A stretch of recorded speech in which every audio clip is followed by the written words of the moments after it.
Okay, before I start, I have to say two things. If Terry Cartwright's in the audience, yes, I did bring my papers, and I might read a little bit. Sorry, I promised you last night I wouldn't.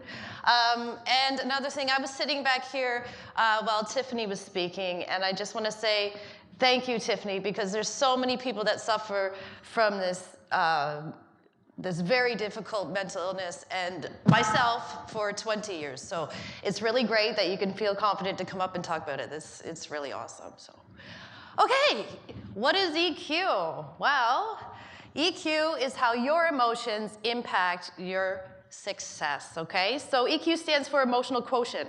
I'm sure you've all heard of IQ. Well, EQ is the ability to identify, control, and express your emotions. People with high EQ make great leaders because they have the ability to understand, connect with the people around them. And a high EQ creates culture-driven organizations. EQ came about in 1985 in Wayne Payne's doctoral thesis, A Study of Emotion, Developing Emotional Intelligence. And Wayne was concerned about how society had historically suppressed emotion, and he called it emotional ignorance. He believed that emotional ignorance caused social problems, depression, addiction, illness, violence, religious conflicts, and war. So EI became popular when a man called Daniel Goleman wrote in 1995 a book called Emotional Intelligence, Why It Can Matter More Than IQ.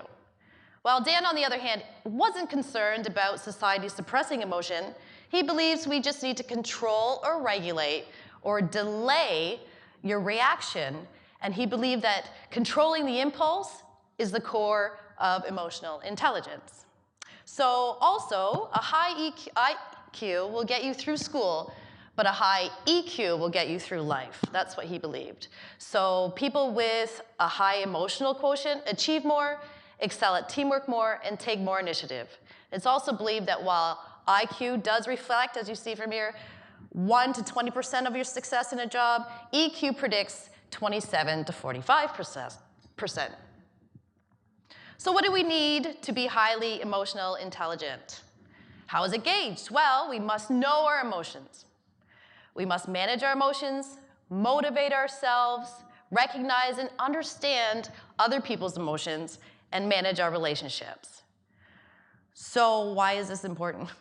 I mean, I have the smarts, I've got the textbook knowledge. What does any of this matter? Well, have a look at this for a minute.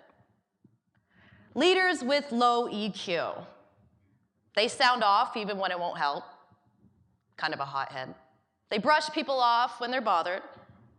They deny that emotions impact anything that they do. They get defensive when they're challenged. They focus only on tasks and ignore people. And are oblivious to unspoken tension. Does that sound like anybody you know? It's kind of like the good boss, bad boss kind of thing. Leaders with high EQ, they only speak out when it's going to help a situation. They keep lines of communication open even when they're frustrated. They recognize when other people are affecting their emotional state. They're open to feedback. And they show others they care about them. Accurately pick up on the moods of other people in a room. So if you think for a moment, who is the most inspirational leader you've ever worked with? Where do they fall? First column, probably. They had those qualities. What about the other guy?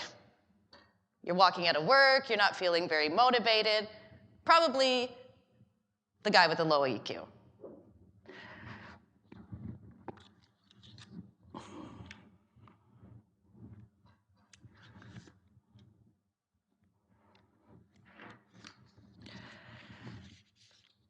What about the success of the business with the leader of the low EQ?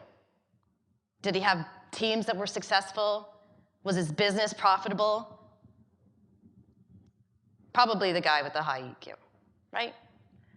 They're connecting with people. If you can't manage your emotions while relaying the information you have in your brain, in order to lead a team, motivate others, and make decisions, you will be unsuccessful, regardless of how much you know. So the greatest thing about emotional intelligence is that you have the ability to change your score. It comes into 4 different modules, but first you need to know what each one means and how it affects you. So, number 1, self-awareness. Know your story and how it affects you. Make peace with your past. Know your beliefs, your emotions, and your behavior patterns. Know your relationship patterns. 2, self-management. Develop skills for breathing and relaxation. Learn positive, self-affirming beliefs. Develop self-soothing and self-motivational skills. Maintain good physical health. 3, social awareness. Understand nonverbal communication. Develop a positive view of others. Understand the basic emotional needs. Understand games and personal integrity. And relationship management. How do you put this into the relationships you have? Develop the skills for reflective listening and empathy. Develop skills for assertive communication. Learn conflict resolution skills. And learn skills for support and affirmation of others. So I don't have time to go through each one, but I'm going to go through one of each so that we can kind of explain it a little bit more and how you can adapt it into your own relationships. So self-awareness, know your beliefs, your emotions, and your behavior pattern. Now, people that are self-aware tend to be more confident and assertive because their emotions can't rule them and because they have the power to control them. Prime example are athletes, okay? Not only do they get physical training, but they get mental health training as well and how to manage those emotions. So they can recognize and overcome them during a game, positive or negative. Whether they're losing or succeeding, they can remain objective and not let either emotion affect their performance moving forward. And some of the fans might want to get a little bit more emotionally intelligent as well. It's critical to understand what triggers certain emotions to be able to be self-aware. So some people keep a log or a journal so they can recognize these triggers. And once you know what can trigger your emotion, you can know how to deal with it. I once took a workshop and it was called Mind Over Mood, and it was very similar. It was talking about hot spots. There's those things that you know, whether work or in your relationship, that you know trigger it. It doesn't matter what it is or if it's your fault or the other person's fault, but you know that that piece is a hot spot. And you know when it happens, you're just gonna react to it, probably in a negative way. So that's what helped me become more self-aware. And that's part of the EQ test that I was a little bit more, I had 85% in that part, but some of the other areas were a little bit more lower. Now that I think about it, my husband would probably disagree, so I probably should take that test again.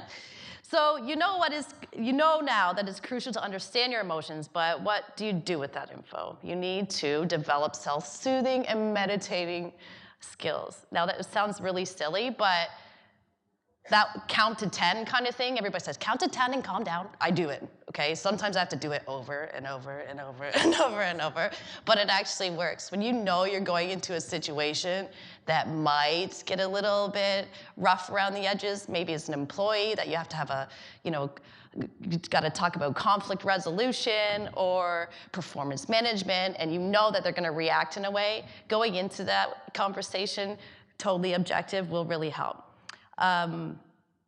So not reacting right away with emotion will save a lot of damage control.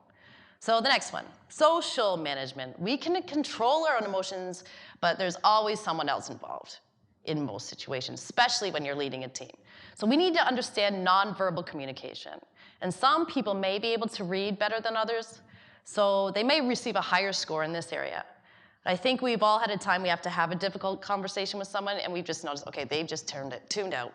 I spent 20 minutes to prep this conversation and she's not even listening to me. But all you have is that 20 minutes to talk to them, because once they go out the door, that's it, conversation's over. So connecting with the people and making sure that you are aware and picking up on their cues, you'll be able to talk to them and get that message through a lot better. So relationship management, developing skills for reflective listening and empathy. So that's building your connection with your team, adapting to their style, empathizing. It's just kind of like if you're a salesperson, you're selling your product to a customer, you need to sell your company to your team. So why are most global organizations turning to EQ? Because emotions drive people and people drive performance. So if you want a winning team, hire, train, and develop based on their emotional intelligence, and you'll in turn see an increase in the profit and decrease in your loss and turnover. I got 21 seconds, so I had to cut that short before I get the horn. I know that's gonna happen. So I cut like a paragraph just so that, oh, can I? Okay, awesome. Now you're putting me on the spot here. But, okay, 5, 4, 3, 2.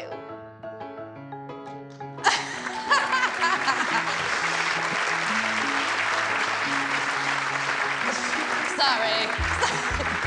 Next time I want